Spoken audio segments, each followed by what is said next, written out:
আসসালামু আলাইকুম দর্শক, আমন্ত্রণ জানাচ্ছি জাগো স্পোর্টসে। সাথে আছে আমি মারিয়াম হাবিবা। শুরুতেই জানিয়ে দেব সংবাদ শিরোনাম। পিএসএল জিতে কত টাকা পেল সাকিব, রিশাদ, মিরাজরা? এক বছরে 4 ট্রফি, ফ্র্যাঞ্চাইজি লিগের শিরোপা জিততে চান? তাহলে এখনই যোগাযোগ করুন রিশাদ হোসেনের এজেন্টের সঙ্গে। তাকে দলে নিলেই ট্রফি। 3 ম্যাচের টি-20 সিরিজ খেলতে লিটন সান্তরা পৌঁছে গেলেন পাকিস্তানে। প্রস্তুত হচ্ছে টাইগার শিবির। সাকিবকে জাতীয় দলে বিবেচনা করা হবে কিনা জানালো বিসিবি। শুনছিলেন সংবাদ শিরোনাম, এবারে বিস্তারিত।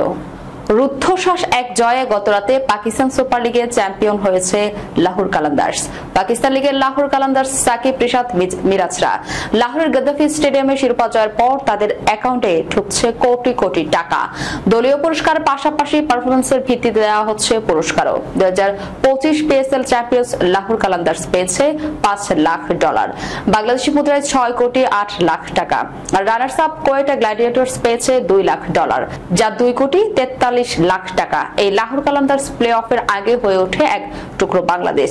সাকিব আল হাসান, রিশাদ হোসেন, মেহেদী হাসান মিরাজ ছিলেন এই দলে, যাদের মধ্যে লাহোরের একাদশে মিরাজের সুযোগ মেলেনি এক ম্যাচেও। এবারে পিএসএল ম্যান অব দ্য টুর্নামেন্টে হয়েছে কোয়েটা গ্ল্যাডিয়েটর্সের হাসান নওয়াজ। 57 গড় ও 162.19 স্ট্রাইক রেট করেছে 399 রান। টুর্নামেন্টের তৃতীয় সর্বোচ্চ রান সংগ্রাহক এই নওয়াজ করেছেন 1 সেঞ্চুরি ও 350। টুর্নামেন্ট সেরা হিসেবে পেয়েছে 30 লাখ পাকিস্তানি রুপি। একই সঙ্গে টুর্নামেন্টের সেরা ব্যাটারের পুরস্কার হিসেবে পেয়েছেন আরো 35 লাখ রুপি। সব মিলিয়ে বিস্ফোরক এই ব্যাটার পেলেন 65 লাখ পাকিস্তানি রুপি বা 28 লাখ 8 হাজার টাকা। বার্মিংহাম, দুবাই, আবু ধাবির ঘুরে গত রাতে পিএসএল ফাইনালের টসের 10 মিনিটের আগে মাঠে নেমেছে সিকান্দার রাজা। 7 বলে 22 রানের ক্যামিও ইনিংস খেলে লাহোর কালান্দার্সের রুদ্ধশ্বাস ফাইনাল জিতিয়েছেন রাজা। টুর্নামেন্ট জুড়ে অসাধারণ খেলা এই অলরাউন্ডার হয়েছে টুর্নামেন্টের সেরা অলরাউন্ডার। পেয়েছেন 35 লাখ রুপি বা 15 লাখ টাকা। টুর্নামেন্টের সেরা বোলার শাহিন শাহ আফ্রিদিও পেয়েছেন 35 লাখ রুপি। লাহোর কালান্দার্স অধিনায়ক টুর্নামেন্টে সর্বোচ্চ 19 উইকেট নিয়েছেন। বোলিং করেছেন 7.76 ইকোনমিতে। লাহোর কালান্দার্সে 3 বাংলাদেশি থাকলেও গত রাতে ফাইনালে একাদশে ছিলেন রিশাদ। শিরোপা নির্ধারিত ম্যাচে 4 ওভারে 42 রানে নিয়েছেন 1 উইকেট। এবার পিএসএল এর 7 ম্যাচে 9.33 ইকোনমিতে পেয়েছেন 13 উইকেট।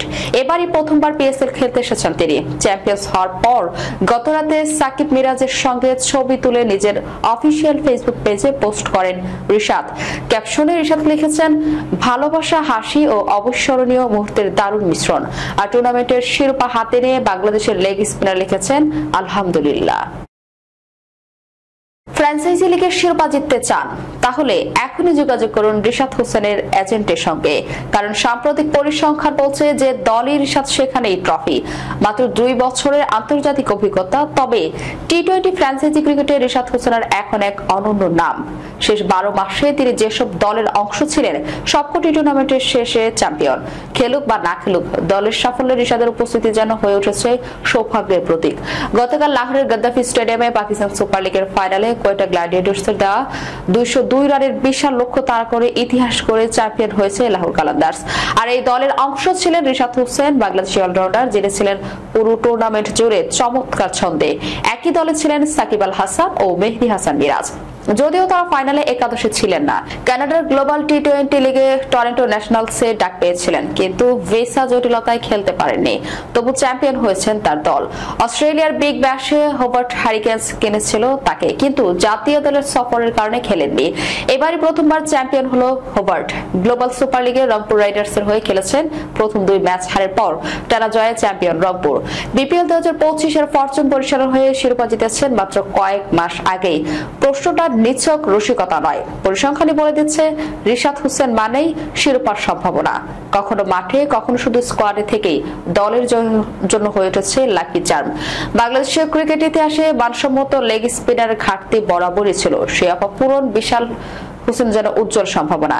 এদিকে সাকিব আল হাসান লাহোরের হয়ে জিতে নিলেন নিজের 7ম টি20 ফ্র্যাঞ্চাইজি ট্রফি, সব মিলিয়ে 6 দলের হয়ে। তবে এখন আলোচনার কেন্দ্রে নিঃসন্দেহে রিশাদ, যার ছোঁয়ায় যেন ফ্র্যাঞ্চাইজি ট্রফি ঝনঝনানি বাড়ছেই।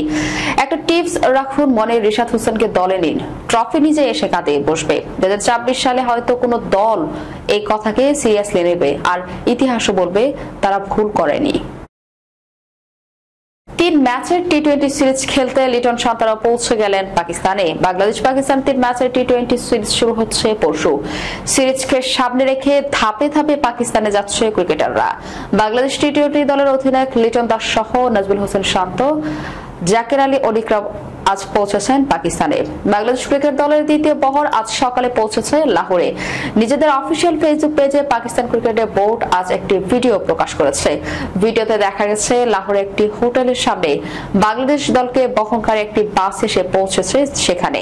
সেই গাড়ি থেকে এক এক করে নেমে আসছেন তাজিদ হাসান তামিম, জাকের, শামীম পাটোয়ারি, শেখ মেহেদী হাসানরা। প্রত্যেকের হাতেই বিশাল বড় লাগেজ। শান্ত, লিটন, শরীফুলরাও লাগেজ হাতে নিয়ে পৌঁছেছেন লাহোরের সেই হোটেলে। প্রধান কোচ ফিল সিমন্স, সিনিয়র সহকারী কোচ মোহাম্মদ সালাউদ্দিনও ছিলেন দলের সঙ্গে। লাহোর বাংলাদেশ ক্রিকেট দলের একটি বহর গতকাল পৌঁছেছেন। 10 জনের বহরে আছেন 4 ক্রিকেটার হাসান মাহমুদ, তানভীর ইসলাম, পারভেজ হোসেন ইমন ও তানজিম হাসান সাকিব। বাংলাদেশ ক্রিকেট দলের ম্যানেজার নাফিস ইকবাল সহ আরো কয়েকজন সাপোর্ট স্টাফ আছেন এই বহরে। আর পাকিস্তান সুপার লিগ পিএসএল এ খেলতে আগে ভাগেই পাকিস্তানে বসে আছেন মেহেদী হাসান মিরাজ ও রিশাদ হোসেন। লাহোরের গাদ্দাফি স্টেডিয়ামে গতরাতে কোয়েটা গ্ল্যাডিয়েটর্সের বিপক্ষে রেকর্ড করে চ্যাম্পিয়ন হয়েছে লাহোর কালান্দার্স। মিরাজ, রিশাদ লাহোর কালান্দার্স দলে থাকলেও ফাইনাল খেলার সুযোগ হয়েছে শুধু রিশাদের। পিএসএল ফাইনালের পর বাংলাদেশ ও পাকিস্তানের ব্যস্ততা এখন টি20 সিরিজ নিয়ে। 3 ম্যাচের টি20 সিরিজ শুরু হবে পরশু। সিরিজের দ্বিতীয় ও তৃতীয় টি20 হবে 30 মে ও 1 জুন। টি20 হবে লাহোর গাদ্দাফি স্টেডিয়ামে। সাকিব আল হাসান কি আর জাতীয় দলে ফিরবেন, নাকি অবসর নেবেন, নাকি ফ্র্যাঞ্চাইজি লিগে খেলা চালিয়ে যাবেন? বাংলাদেশের কোর্টে ক্রিকেট ভক্তদের মনে এমন জল্পনা কল্পনা গত কিছুদিন থেকেই। এবার এই প্রশ্নের উত্তর দিলেন বিসিবির মিডিয়া বিভাগের চেয়ারম্যান ইফতেখার আলম মিঠু। তার মতে, পারফরমেন্স দিয়ে এখনো দলে ফিরতে পারেন সাকিব। পিএসএল এ 3 ম্যাচ খেলেছেন সাকিব। 2 বার ব্যাটিং করতে নেমে রান পাননি একটিও। বল হাতে উইকেটের দেখা পেলেও ছিলেন না চিরচেনা ছন্দে। উল্টো একটি ম্যাচে নাকি আম্পায়ার তার বিরুদ্ধে আবার অ্যাকশন সংক্রান্ত সমস্যার অভিযোগ তুলেছেন। তবে এসব কিছুর বাইরে সবচেয়ে গুরুত্বপূর্ণ ব্যাপার সাকিবের মাঠে ফেরা। আন্তর্জাতিক টি20 ফরম্যাটকে বিদায় বললেও ওয়ানডে এবং টেস্টে এখনো চাইলেন খেলানো যেতে পারে তাকে। তবে বর্তমান বাস্তবতায় সেটা কতটুকু সম্ভব সেটাই গুরুত্বপূর্ণ প্রশ্ন। আগামী বছরের টি20 বিশ্বকাপকে কেন্দ্র করে ইতিমধ্যে দল প্রস্তুত করতে শুরু করেছে বিসিবি। পরের বছর ওয়ানডে বিশ্বকাপে ফরম্যাটটিতে সাকিবের কার্যকারিতা এবং ফর্মের উপর ভিত্তি করে চাইলে তাকে দলে নিতে পারে বিসিবি। তবে সাকিবের সঙ্গে বর্তমান বোর্ডের সম্পর্ক আদৌ আছে কিনা সেটার উপর নির্ভর করছে সবকিছু।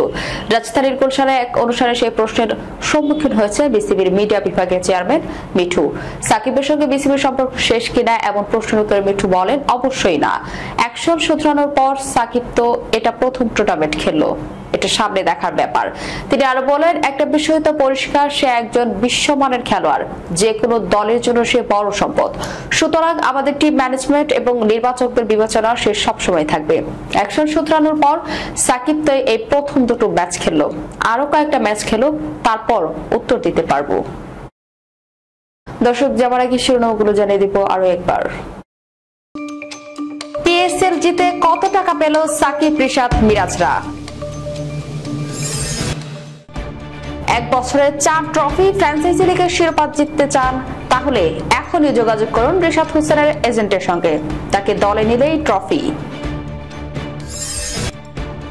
3 ম্যাচের টি20 সিরিজ খেলতে লিটন সান্তরা পৌঁছে গেলেন পাকিস্তানে। প্রস্তুত হচ্ছে টাইগার শিবির। সাকিবকে জাতীয় দলে বিবেচনা করা হবে কিনা জানালো বিসিবি।